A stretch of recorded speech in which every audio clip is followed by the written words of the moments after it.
Steve! How's it going, man? Hey, Jeremy, what's going on? You know, I'm just here picking up the new garden gloves that just dropped today, so I had to be first in line for these, obviously. But what are you working on? Some kind of home improvement? No way, man. I'm building my own do-it-yourself artificial pancreas. I'm sick of waiting for it. Well, Steve, you're an endocrinologist. You know what a DIY pancreas is, right? Listen, Jeremy, I've been thinking about this for a long time. I got it all figured out. Really strong tubing so there's no kinking. I got a plunger in case there's any clogging. And a crowbar. It's made of metal, improves the signal, no dropping out. Think about it, man. Excuse me. You might be onto something. Oh, Steve, check it out. Gorilla Glue. Awesome. This thing's never gonna fall off. Hey, what are you gonna do with the beer? Oh, that's just for me for later. But, you know, not that we need to, but maybe we should check out this next session on a DIY artificial pancreas system. Sounds good. Let's show them ours. Totally. Hi, welcome to Hybrid Closed Loop Systems, the next evolution of diabetes treatment. My name is Gary Scheiner. I'll be your presenter for the next half hour or so. I'm owner and clinical director of a practice called Integrated Diabetes Services, and we work with patients worldwide who utilize intensive insulin therapy to help them manage optimally. I'm a certified diabetes care and education specialist, and I've written several books, including Think Like a Pancreas. I think more importantly, though, I've had type 1 diabetes for about 35 years and had a chance to use every insulin pump and CGM and hybrid closed loop system that's been developed over that time.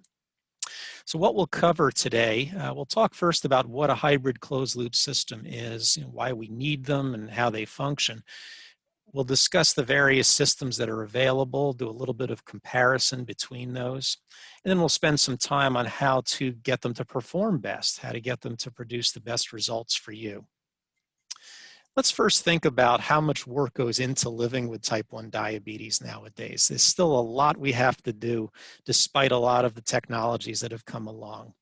We have to match our basal insulin doses to our body's needs, which isn't always easy because it does change from day to day and even from hour to hour.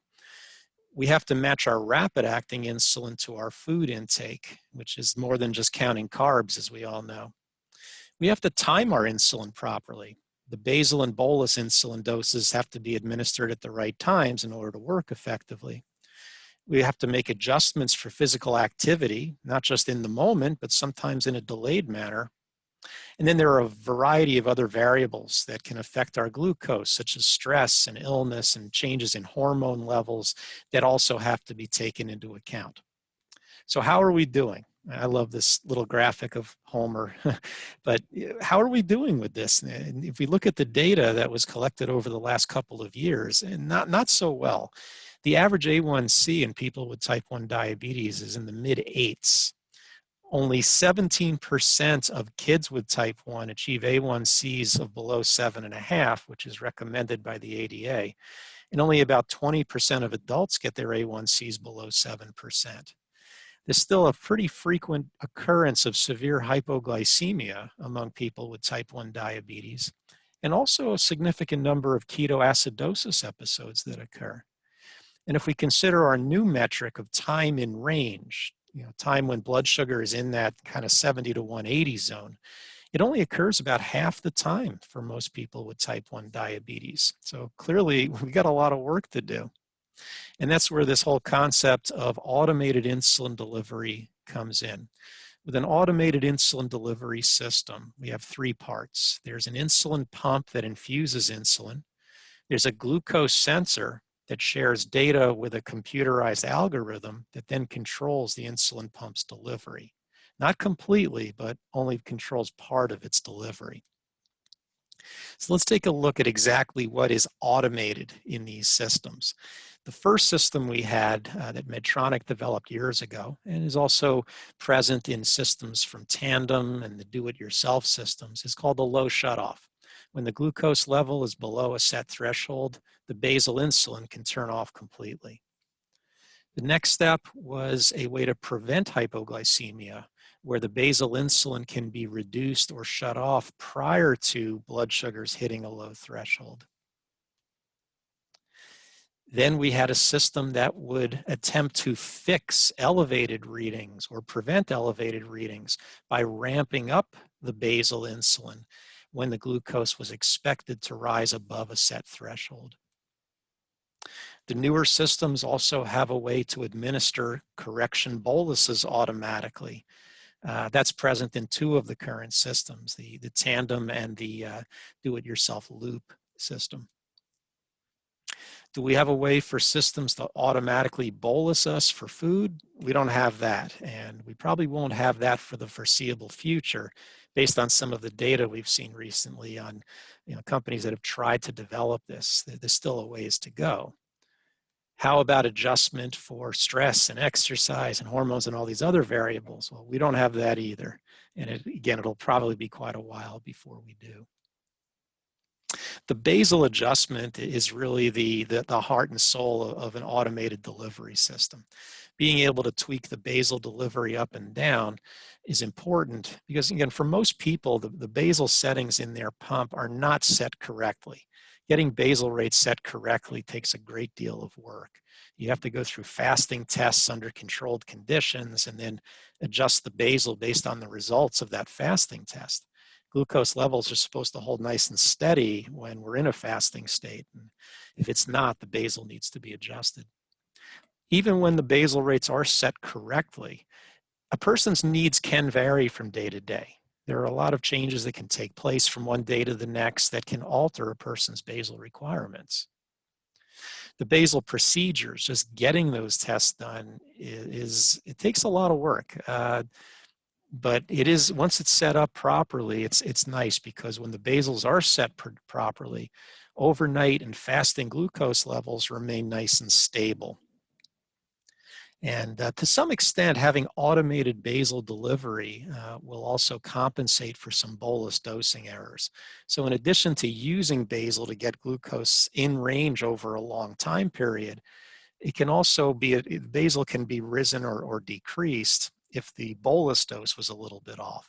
So if you underdose a little bit for a meal and the glucose is projected to go too high, the basal can increase to mitigate to a certain extent how high you'll get. And likewise, if you overdose a bit, the basal can cut off so that you don't go quite as low.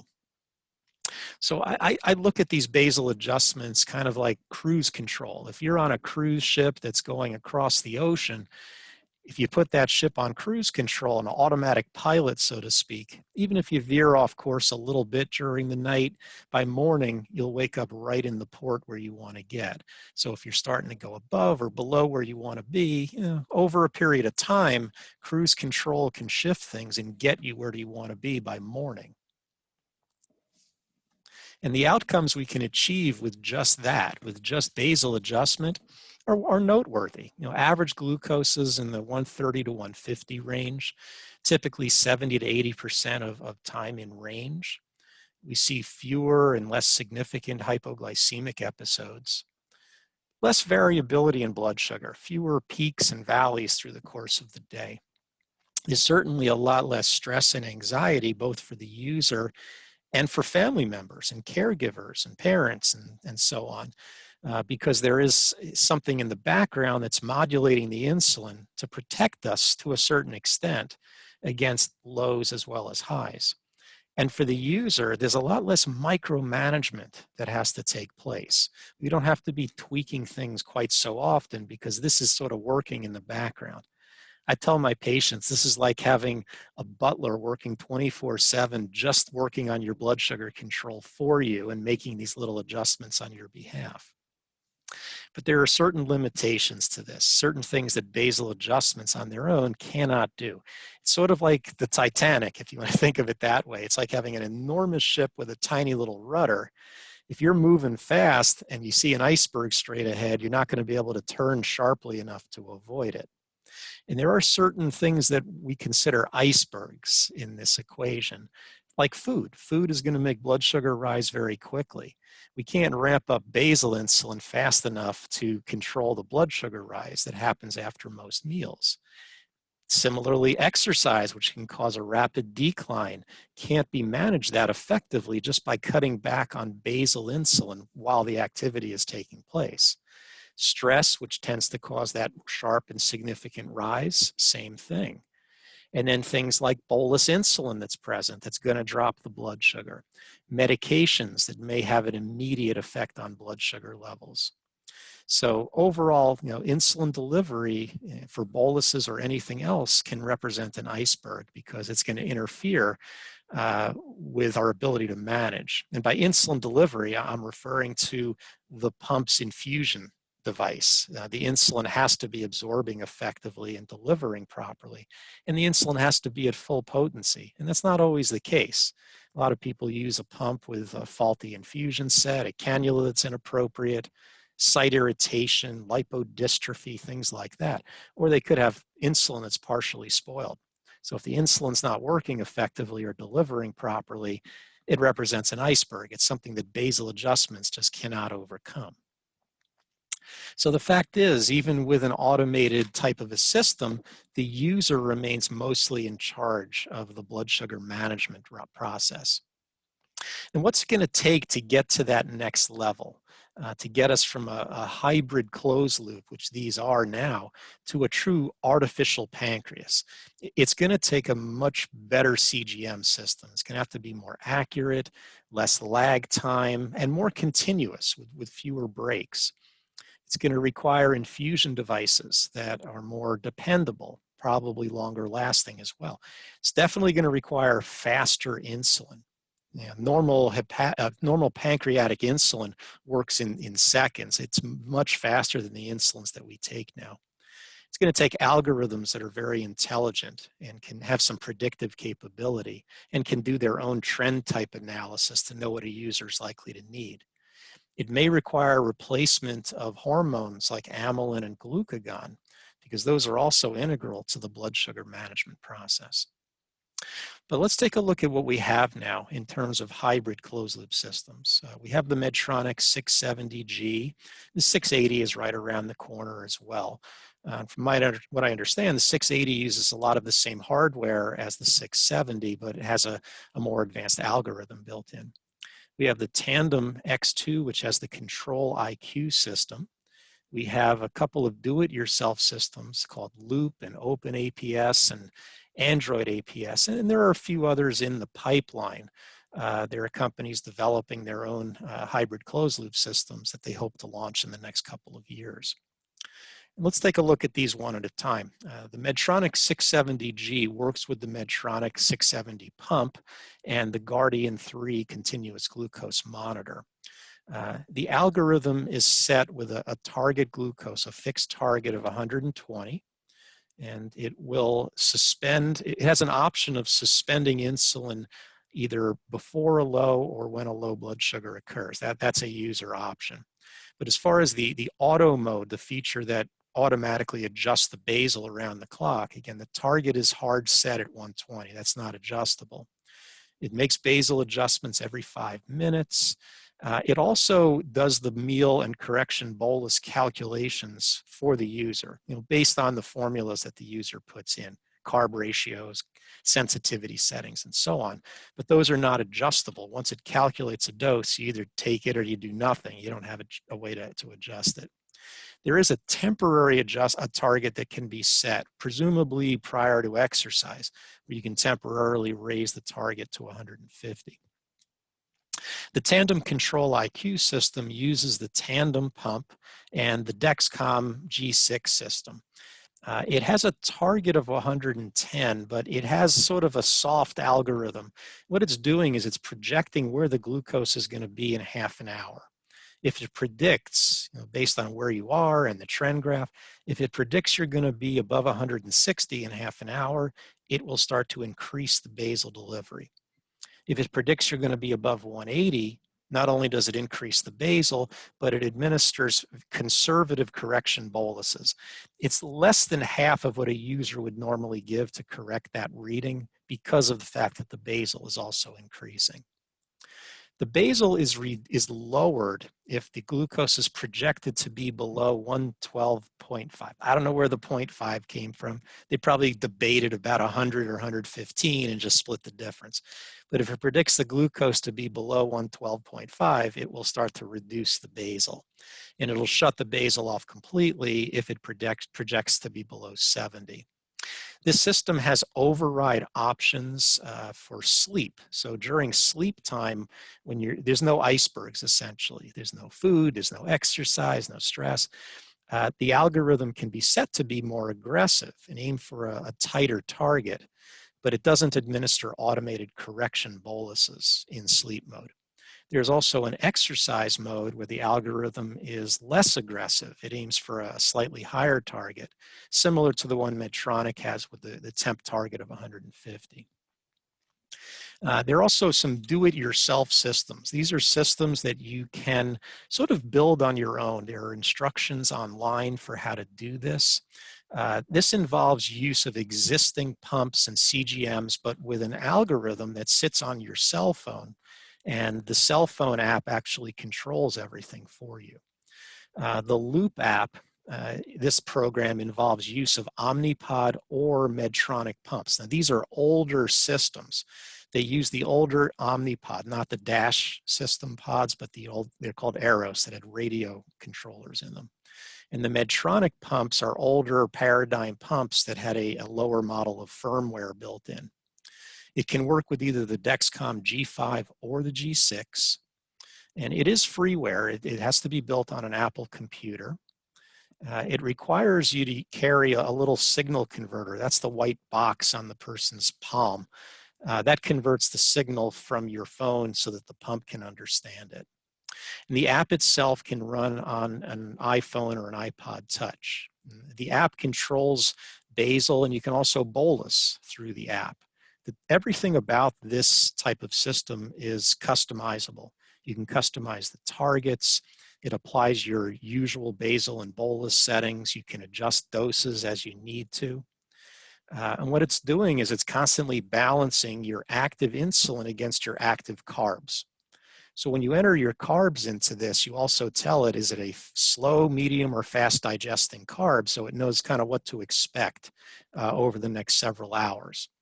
And it's anticipating where your glucose is headed, and the algorithm adjusts the basal, and the algorithm also can administer correction boluses in times of when extra insulin is needed.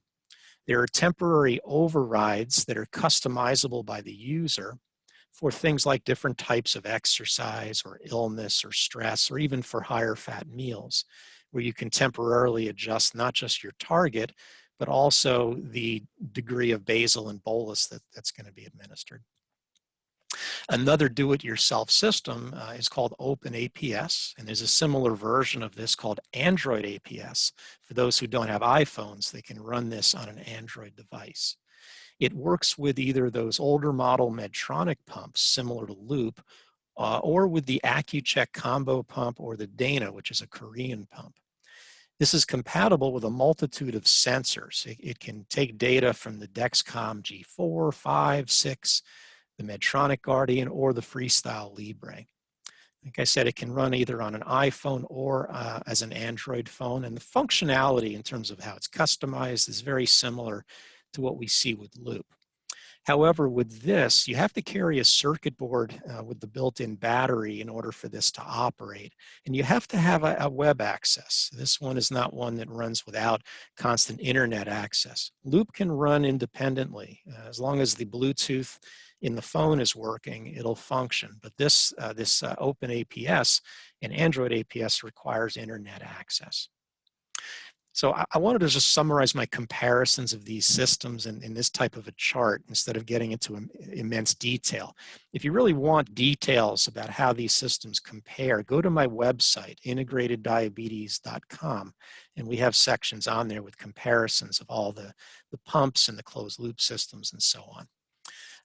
Now, the Medtronic pump scores very high in terms of safety. It's a very conservative algorithm, and it really functions to prevent hypoglycemia. That's its main objective.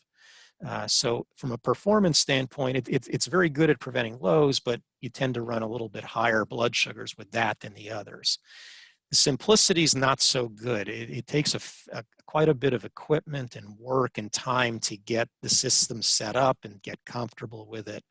A lot of programming that goes into it. And because their sensor requires calibration multiple times a day, it's also not a very convenient system. It tends to generate a lot of alarms that can be a nuisance to the user. The cost is generally covered by most health insurance plans. Medicare is still not covering, but most private plans too.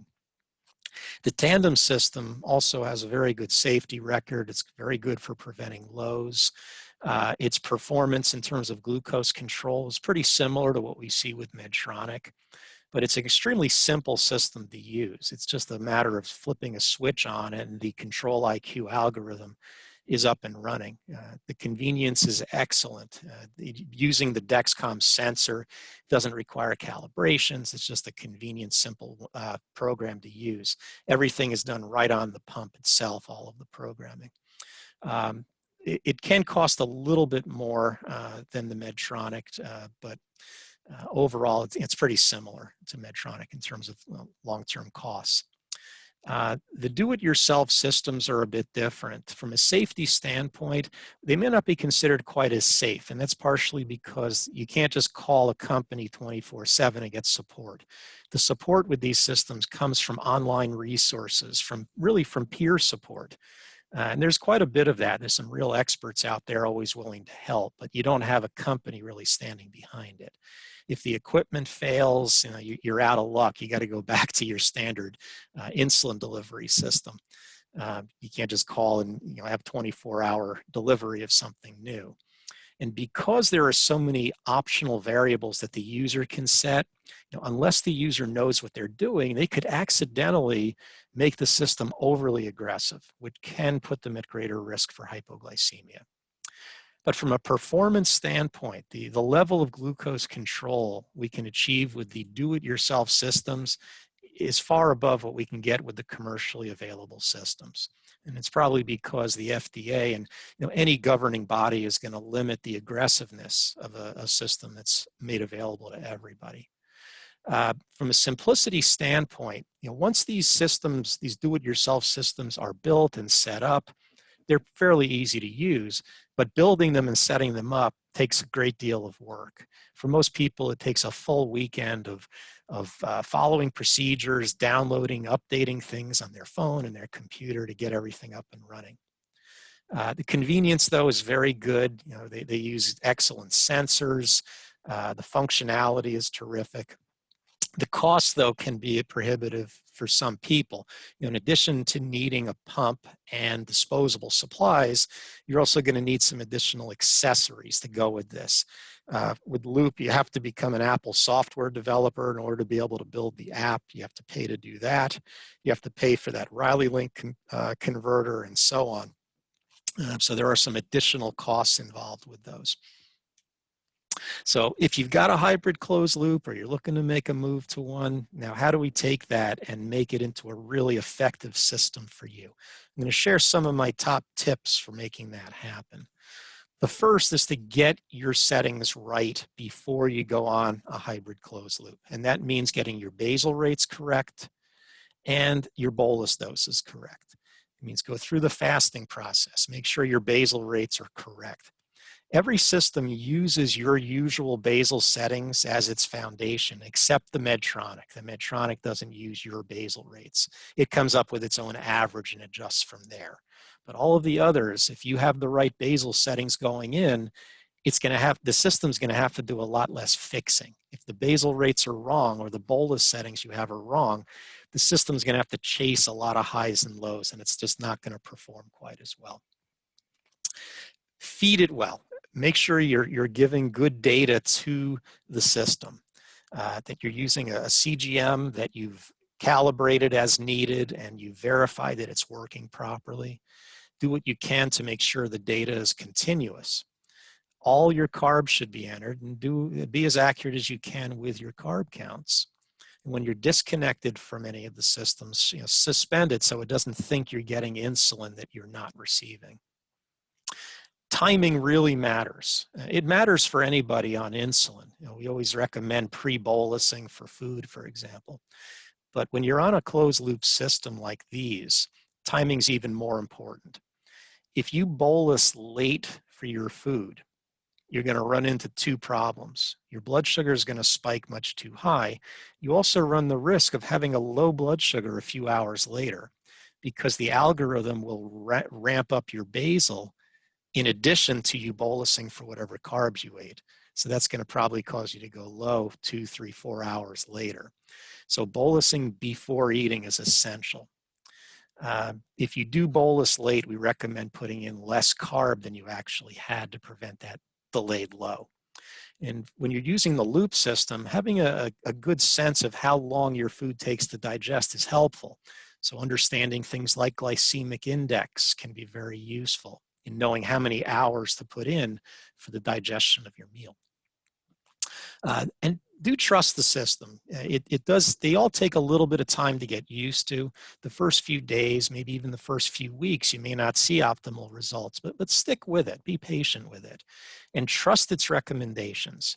It may be completely different from what you're used to. You may have an elevated reading and everything in your brain is saying, bolus, I need more insulin. If it says not to take it, don't take it. Trust me on this, because it's making adjustments for you as well, and it knows that. So if you are going to override, make sure you do it with a lot of care and do it in smaller increments than you normally would. Control the things you have control over. Granted, there's a lot of things in diabetes we don't have control over, but things like your insulin, make sure it's full potency. If it's heated up, if you suspect it's not working, change it. Make sure you're using the right kind of infusion set for your body type and that you're rotating it well. You change it frequently so that you don't develop absorption irregularities, and be able to learn how to troubleshoot effectively.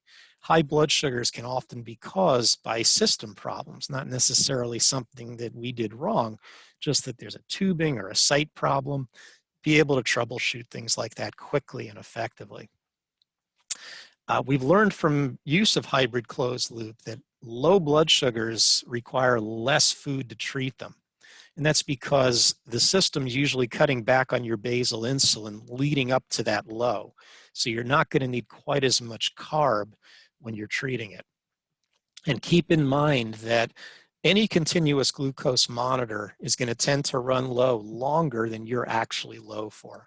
There's a physiologic reason. You're just not getting much blood flow to the skin surface when you're low, so the sensor is not picking up the additional food you ate.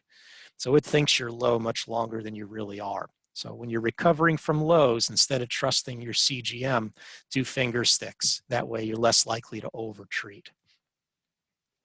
Physical activity is, like I mentioned, one of those icebergs. We have a few options for making adjustments with these hybrid closed loop systems, but things like just temporarily raising your target is not going to work so well unless it's made well in advance. I find that that's an effective tool if you're going to be active for a prolonged period of time, but for a short acute bout of exercise, your old-fashioned methods of management are going to tend to work best. If you are going to use a temporary adjustment on the system for exercise, it needs to be set at least an hour ahead of time to have much effect. However, the algorithm is pretty effective at preventing delayed low blood sugars. Many people find their blood sugars drop hours and hours after a hard workout. The algorithms, though, are pretty good at catching that, and as soon as you start to decline, it'll begin cutting back on the basal insulin. I always used to have to remember to set a temp basal after those hard workouts. I don't really need to now because the system does a pretty good job of handling it. Also, know when to say when. There are situations where you're better off taking yourself out of your closed loop mode. So for example, if you're using a system that doesn't allow you to set temp basals or to use extended boluses, you might need to shut the hybrid closed loop off so you can apply those temporarily. Also during times of day where there are lots of icebergs, if there's a lot of activity and foods and this and that, the hybrid closed loop might struggle, whereas you doing your old-fashioned management might work better. And as I mentioned, if your system has options for running these temporary overrides, utilize those. The Tandem, for example, has sleep modes, which allow you to get tighter control overnight. Some people choose to use sleep mode around the clock. It's certainly an option. As well as you can have a variety of exercise modes with some systems for different types of exercise. You might be able to use presets within some of your systems for certain meals. And at least with the Tandem, you can also set up alternate profiles. If you switch your profile, then the hybrid closed loop, the Control IQ, will use that profile as your starting point. So it's kind of like being able to still set temp basals using a different profile. And I always recommend do work with a professional. Find a clinician who really understands hybrid closed loop technology. They can help you get your initial settings right. They can teach you tricks like the ones I shared with you today, and also teach you how to analyze your own data. We didn't really get into the data analysis from these, but that's a whole different subject. But being able to interpret that data and make adjustments either to your settings or to the way you manage yourself can make quite a difference. So to summarize, hybrid closed loop systems feature three parts: a pump, a sensor, and a control algorithm. What these systems do currently is they nudge the insulin up and down to try to keep blood sugars within a healthy range. We have several options now, both commercially available and build it yourself type systems, and they each have various benefits and drawbacks. But to succeed with these, you have to be engaged in your care. This isn't the kind of thing where you can put it on and not think about your diabetes again. It still requires effort on our part to manage day in and day out. This is just an effective tool for helping make our efforts produce even better results. All right, so if anyone has follow-up questions, my email address is on screen, as is my website. If you'd like to see the comparisons of the hybrid closed-loop systems, go to the website. We have that all detailed in a section labeled hybrid closed-loop systems, so you can go and check that out.